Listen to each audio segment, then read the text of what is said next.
दिन के उजालों में, स्याही काली रातों, शहर की खुली सड़कों पर हो या वीरान मैदानों, सत्ता के अर्श पर हो या हो फर्श पर, सबने बारी बारी पार किया नीचता का स्तर। जब कभी वर्तमान भारत का इतिहास लिखा जाएगा तो मोदी सरकार के 9 साल के कार्यकाल को बेशर्मी काल लिखा जाएगा। लिखा जाएगा कि भारत की भूमि पर महिलाओं का रहना कैसे दुश्वार किया गया था।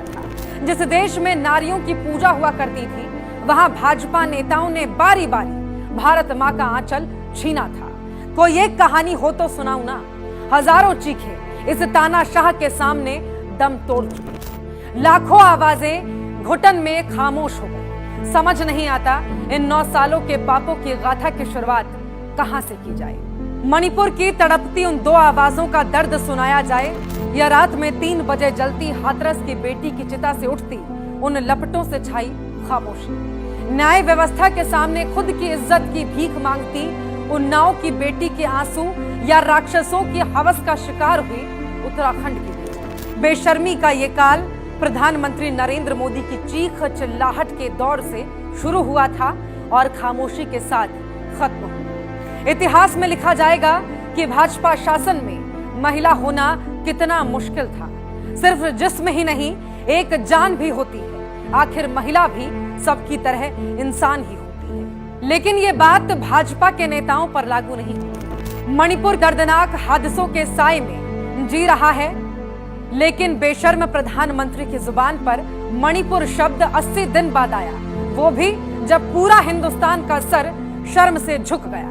2 बेटियों को हैवानियत के राक्षसों ने निर्वस्त्र कर सड़कों पर घुमाया। ये इस सदी के शासन पर जोरदार तमाचा था। दरिंदों के हाथों हाथरस में एक बेटी की अस्मत लूटी गई और बेखौफ सत्ता ने उसे सुनसान रात में चिता के हवाले कर दिया। उन्नाव में भाजपा विधायक कुलदीप ने न सिर्फ एक महिला की आबरू लूटी, बल्कि उसके पिता की सांसें भी छीनी। उत्तराखंड में बेटी को हैवानियत के सौदे में शामिल करने के लिए मजबूर किया गया।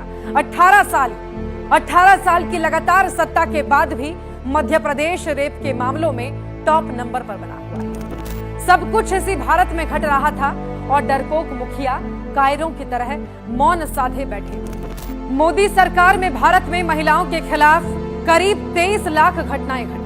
भविष्य में वर्तमान एक काले अध्याय के रूप से परिभाषित होगा और सरकार के लिए बेशर्म लिखा जाएगा कि बीजेपी नेता उस दौर में गिद्ध बन चुके थे और सरकार संरक्षण देने वाला भेड़िया।